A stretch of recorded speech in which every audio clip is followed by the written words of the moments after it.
Hello, everybody. For the people who don't know me, my name is Adam Japa.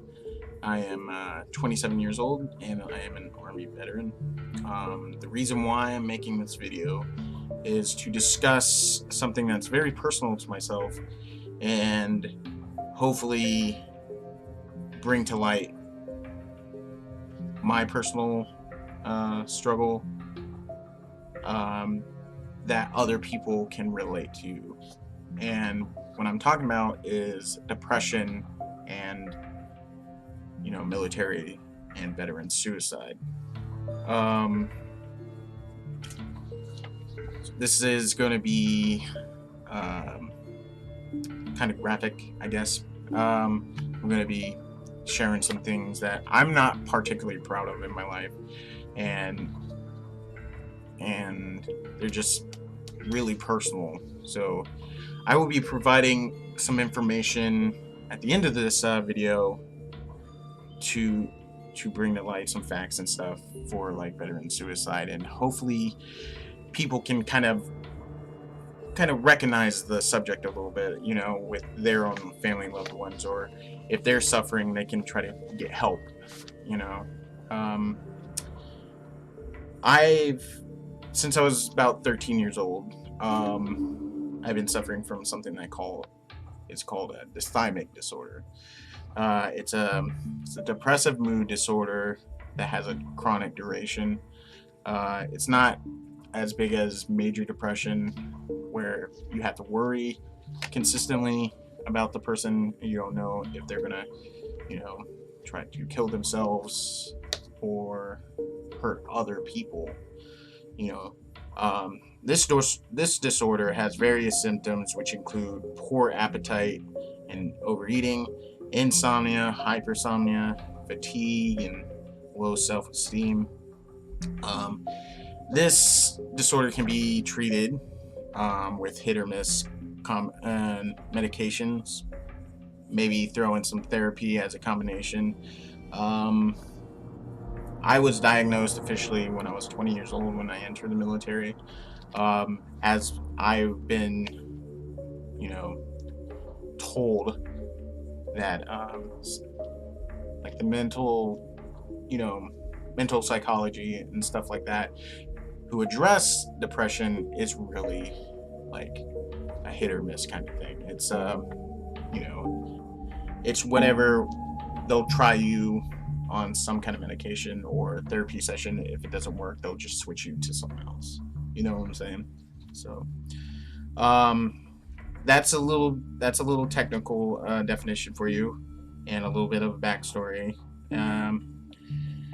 Now I'm gonna start dwelling into basically diving into more personal stuff. Okay, so again, I'll be discussing suicide and like deep feelings and stuff like that. So if I get emotional or something like that, please bear with me. I'll probably regain my composure and continue on. Okay, let's go, I guess. I remember when I was a teenager, when all this stuff began happening to me. It could have been puberty, it could have been anything, but I remember the first time I felt that I was sad.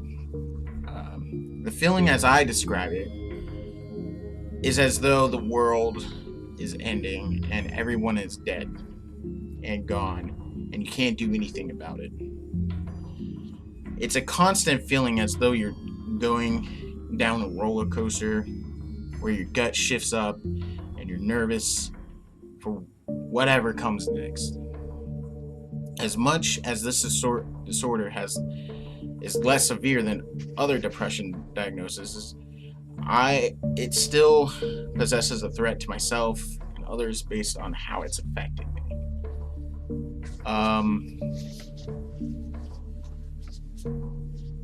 Like every day I wake up different. Like I can wake up tomorrow like hating the world, angry.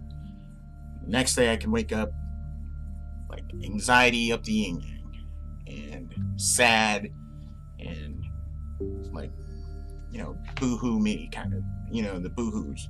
You know, why me? Why is my life suck? You know, stuff like that.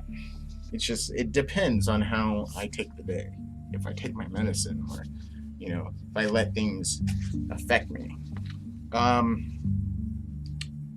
Continuing on, this disorder has changed me. Most people know me and can say good things about me. Like they can say, hey, Adam isn't afraid to share what he feels about subjects and events or people. He's blunt and honest. He's a good person. Or people can always say bad things about me, which people do. They can say that Adam is an asshole. He deliberately tries to hurt people's feelings and consistently has a harsh attitude towards subjects, things, and people. You know, which is true as well. It's like I sometimes think of myself as Two-Face from the Batman series. Like I have one side of me is gentle, kind, and amazing, and the other side is like harsh and blunt and like callous. I don't care, but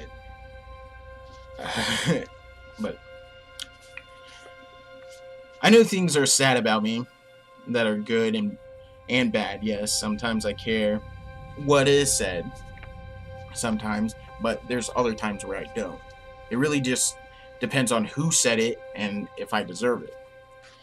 This disorder has helped me ignite various downfalls, not only my character, but also my soul.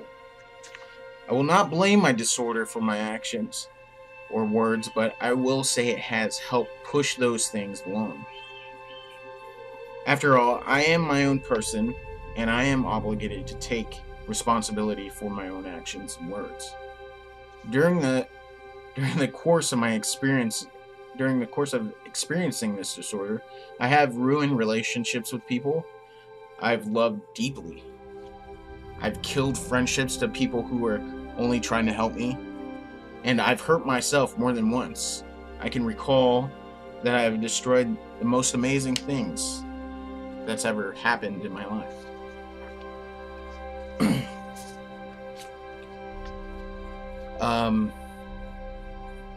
In the Army, I was a great soldier. I was fast-tracked both for my PFC and specialist ranks, and was expected to do great things despite my constant struggle with my weight. My unit was very quick on helping me try to better understand and contain my depression and my insomnia and anger and anxiety. I wasn't lashing out or anything, only till the end, I guess. But I'll tell you the truth now, okay? I habitually committed career homicide. Until this day, I regret that choice I made.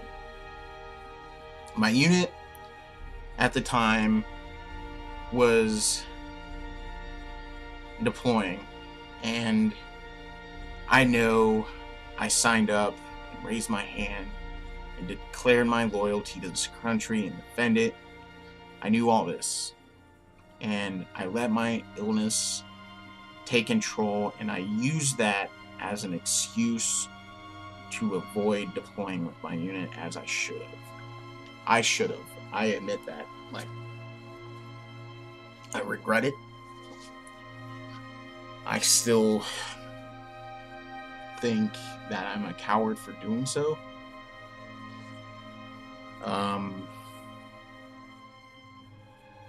I know when I signed up, there would be a chance that I would have to deploy, or I had to fucking,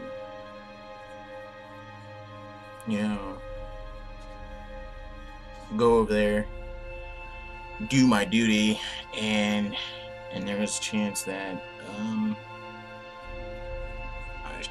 I would die or see some really messed up stuff, But all I can say now is I'm a coward. and I'm ashamed of what I did. I didn't want to leave. I didn't want to leave the military either. I was, um, um, that wasn't the choice that I didn't make. My unit decided it was just better off if I just, you know, just separated from the army, maybe send me back home. I just wanted to be relocated. I I just wanted to be relocated to a closer base so I could take care of some family matters that were occurring and that have put like tremendous weight on my person, let alone like all the stresses that the military has put on me at that time. Um, but I made bad choices on handling things, and those things I've learned to live with in a healthy state, so I wouldn't hurt myself or bring others down. Like, I own those things. Like, as much as I regret them, I own them. I live with them, and I'm persevering. I'm moving on. And I know there's people, will always have like some kind of ill feelings towards me based on the choices that I made. I was messed up. Wasn't like thinking correctly. I wasn't me. I just got in a hole and I just became this whole different person. Some people are surprised when I say that I have depression. They always picture people with depression as these sad saps that will make any situation worse by moaning and crying about their self-pity and grief, but that's not always the case. Some people, like myself, are better at containing it on a personal level than other people. But that doesn't mean it doesn't leak out and make its appearances where it will try to influence that person and make them do something horrible. A lot of people always come up to me and they're always like, "Well, Adam, you have depression. It just doesn't seem like you do because you joke and you laugh and stuff like that. But sometimes the happiest people are the saddest inside. So we've seen that. We see that all the time, in our society with people who commit suicide and they're like, this is weird. Why, this is out of left park. This person showed no signs, Sometimes the signs are there. It just takes a little finesse to actually spot them, you know what I'm saying? So, yeah. I've mentioned that I've hurt people, relationships, and myself, so I will say to you that I've tried, like many other people with depression, minor to major, to kill myself. I've tried 3 times, to be specific. I've tried with a gun, and I've tried with pills to avoid the horrible cleanup and horrible scarring if someone stumbled upon my body. And it seemed like a more peaceful approach doing the pills. So right now, if you're asking yourself, well, clearly he failed because he's making this video and speaking. Well, yeah, it's true. I failed 3 times, and I'm going to explain to you why. The gun that I used malfunctioned, and it scared the crap out of me. And I felt, and after that, I couldn't do it again. I vowed I would never try that approach again. And with the pills, apparently my body is stronger than I thought. Or I'm just really dumb and didn't take the lethal dose that apparently would kill me. All it did was just make me like super sick, and people just, wrote it off as though I had horrible food poisoning, or I was hungover from the night before, or stuff like that. Like nobody noticed. I never got sent to a facility. I never told anybody. As much as I should have told somebody. Maybe I wouldn't be out of the army. Maybe I wouldn't have made the choices that I have. Maybe just maybe stuff, But you can't live your life based on, maybes. I was never put in a facility. Maybe I should have. Now that you know that I've tried, I can tell you that no matter how sad I get now, or if I have any thoughts of suicide, I will not try to do it again. Since then I've dreamed of positions of where, what if life was better off without me, It's a consistent thing, but what sets you apart from other people is if you try. The trying sets you apart. Even if you fail or succeed, you've broke from the pack. People think about killing themselves all the time. Non-sad people, perfectly fine people, it's just a common thought. What if life ended for you? How would people react? Who would come to your funeral? I never wanted to kill myself because of what was going on around me. Not because I was stressed, not because I was deploying, not because of personal stuff at home, not because this girl didn't like me, or this girl broke my heart and broke up with me. No, I never wanted to do that. As much as killing yourself, period, is selfish, like, I didn't want to do it that way. I didn't want to blame anything for it. I didn't want people to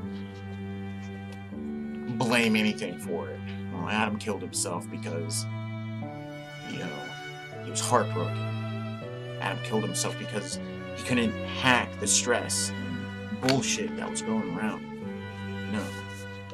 I just wanted peace. I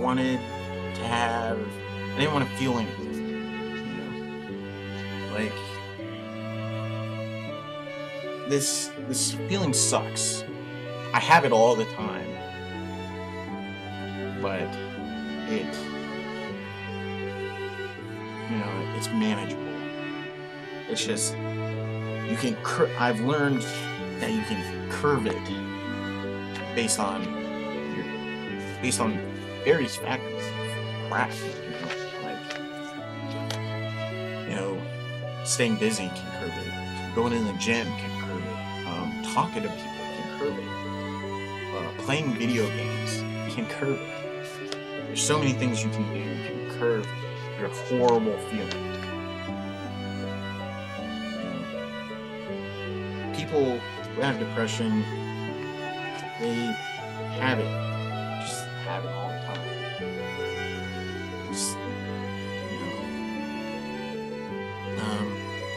I just didn't want to wake up anymore and just like force myself to smile at time. When I say force myself to smile, it always reminds me of this like Japanese bit of wisdom, which is people have three faces that they live with. The first face, you show the world. The second face, you show your close friends and your family. And the third face, you never show anybody. And it's the truest reflection of who you are. It can go up to you, smile, see how your family is, and make you laugh, walk off, and that's your definition.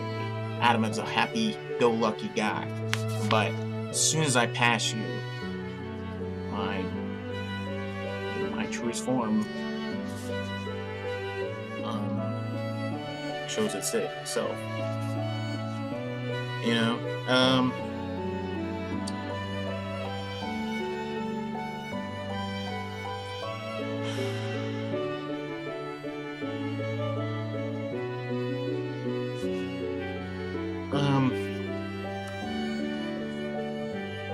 I haven't liked myself for the longest time.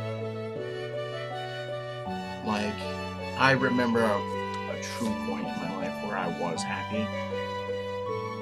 You know? Then somewhere along the line, it just I just fell off. Like, I wasn't looking where I was going, I guess, and fell somewhere. And just kept on falling. I don't know why either. Like there's times when like I have these like brief relapses, and I'm like, holy shit, I'm actually a good person. You know, I do stuff. I do lots of things.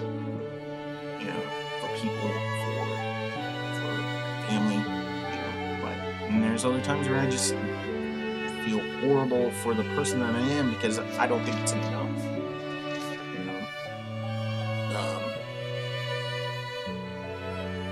You know, I force myself to smile because I have to. I don't want to be that guy that, you know, burdens other people, you know, with this depression. People with depression, some people with depression are too modest. They're too stubborn to sit there and say it. And I don't want to burden you, person watching this. Like, I don't want to. Yeah, it's nice to know that somebody is out there that listens to you. Yeah, but basically talking about the majority of things that bothers you, it's just a session. It's just really a bitch session. You're just complaining about things, and it's just really nice when you get that off your chest, off your mind. You know, have somebody who doesn't really judge you, tell you it's going to be okay, or find a different solution to your problem, even if they don't agree with your methods. You know? But I never really wanted to burden myself with people. It's mine to manage. You know? I mean, this isn't the reason why I'm making this video, okay? I don't want anyone to feel pity upon me, guilt, or anything. I just want you to be open-minded, you know? This affects not only myself, this is my point of view, but other people as well. And maybe you will have some kind of sense to you. See that now. Look at the people in your life. Look at them and see, are they really happy? Do they need something? Do they just hug them, asking them, how are you? That could change the world. Their whole world. They could be thinking that day, man, today's the day. I'm just gonna fucking get it over with. I'm just gonna jump off the bridge. I'm gonna shoot myself. But you came along and was like, hey, how are you? You know? Um, but don't take this the wrong way, though. I'm not always sad or whatever. Like, I'm not always moping around. I've come a long way, and I learn from my mistakes. I do take medicine.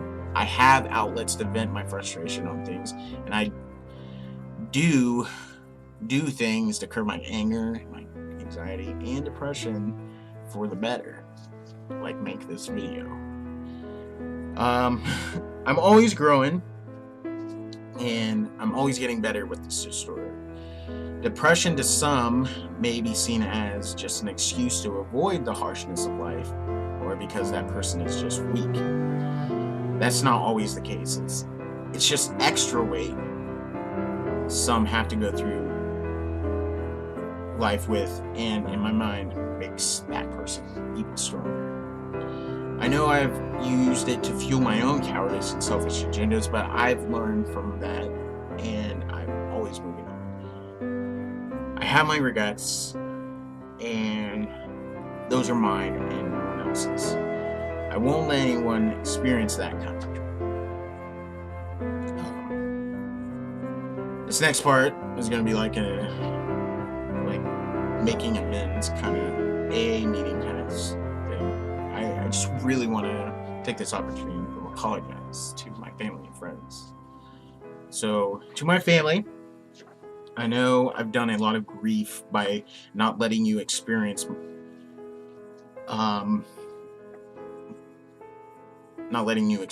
my sadness, but also for not letting you know about it when I should have. I'm sorry I'm difficult at times, and I have been an asshole when I don't need to be. I'm sorry for being forward and enforcing my views onto you until you have basically forced to adhere to them. I've hidden things that I shouldn't have, things that have hurt the basic fabric of what our family is, and in the result, I know I've hurt many people in the process. I love each one of you equally, and that I cherish everything that we as a family share. I have amazing nephews and nieces, brothers, sisters, aunts and uncles, mothers and fathers. This family I belong to is a bag of random shit. It's fucking nuts, and I hate some of it at the same time. I love it. So I'm sorry. To my friends,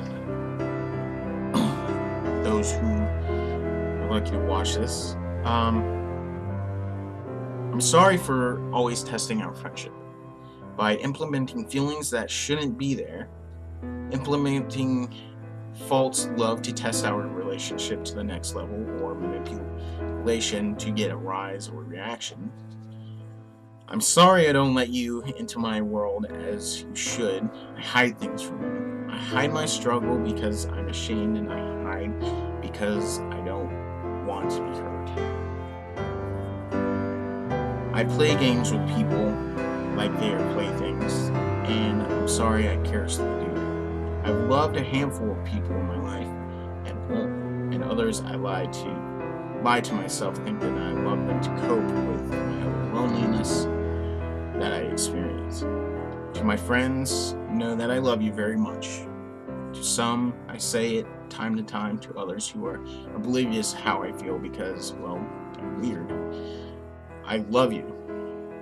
The people I choose to keep around and I somehow communicate with in some way, you keep me sane and balanced, and you have unknowingly saved my life more times than you know, just by saying hi, or whatever.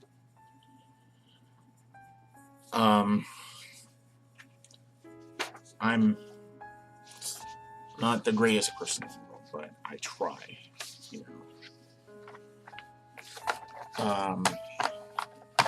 I try.